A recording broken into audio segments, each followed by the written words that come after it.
Niko House, the president of the North Carolina College Students for Bernie Sanders group at UNC, has evidence that Hillary Clinton staffers and supporters have infiltrated Bernie Sanders' campaign in North Carolina and attempted to sabotage his efforts there.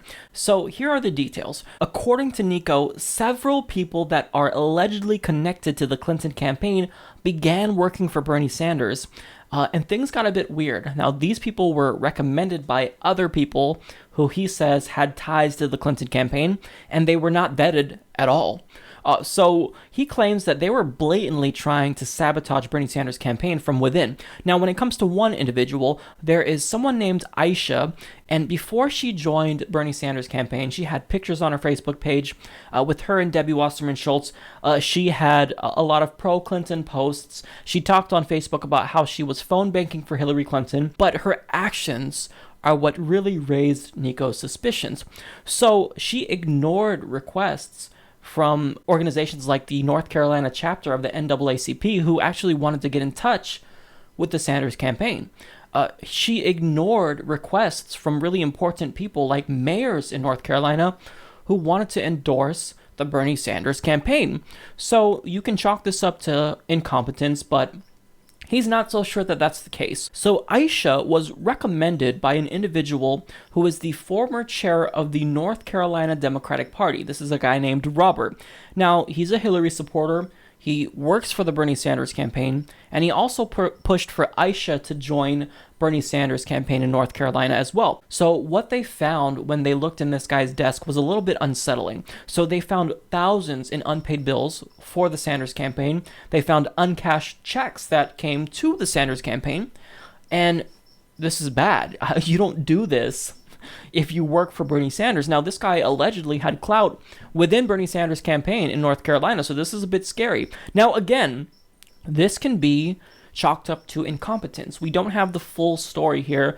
The details are slowly but surely emerging, and Niko is still investigating this story. He's talked about it a lot. I'll put a link in the description box to his channel. Now, the thing that's frustrating is that these people were not vetted and were hired, and they have not done very well in previous campaigns. So Niko asserts that they would not have been hired if they were vetted because their previous history working on campaigns was devastating. So because of that, I mean, maybe you can chalk it up to incompetence, but at the same time, he claims that they have malicious intent.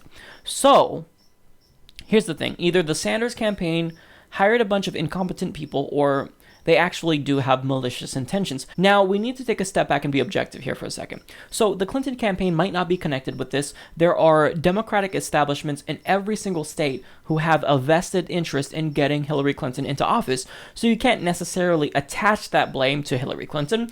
And even when it comes to the Democratic establishments in each state, you can't necessarily attach blame to them. Because even if these people were trying to sabotage Bernie Sanders' campaign from within, it could be the case that they were just doing it on their own accord, if it is the fact that they were trying to do this.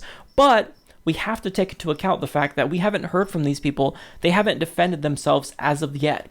So we don't have all the details for this yet. So not only do we need more evidence, we need someone else to corroborate with Niko's story in order for it to have more validity. Now, Niko claims that people from almost every state who work for Bernie Sanders have reached out to him after he spoke out and said that they've witnessed suspicious things just like he did. So that could be the case, but if you are working for Bernie Sanders and you witness suspicious things, you've got to speak out, because without the evidence, we can't do anything about it. Without your testimony, we can't do anything about it. Niko alone is not enough to warrant an investigation or to warrant us to raise hell about this. But the bottom line is that the reason why we have to talk about this is because we do have some evidence, Niko's testimony, that this is occurring.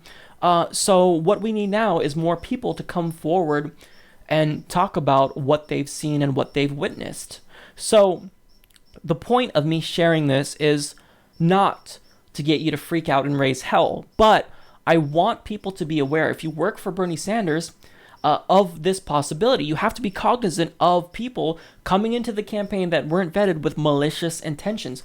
It may be the case that these people were just incompetent, because we all know there are many incompetent people. All of us have worked with someone who's incompetent at some point in our lives, but at the same time, with how entrenched the Democratic establishment is in all of these states and nationally, we are right to sometimes put on our tinfoil hats. But at the same time, we have to be aware that we've got to be objective. We have to have more evidence. So if you've seen this, you've got to come forward.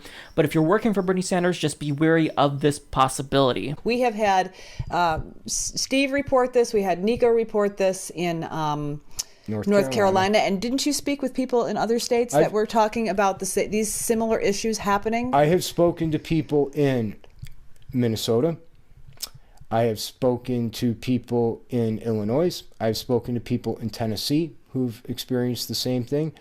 And I have also spoken to people in some other states who do not want to reveal that right now because they want to continue along the primary path.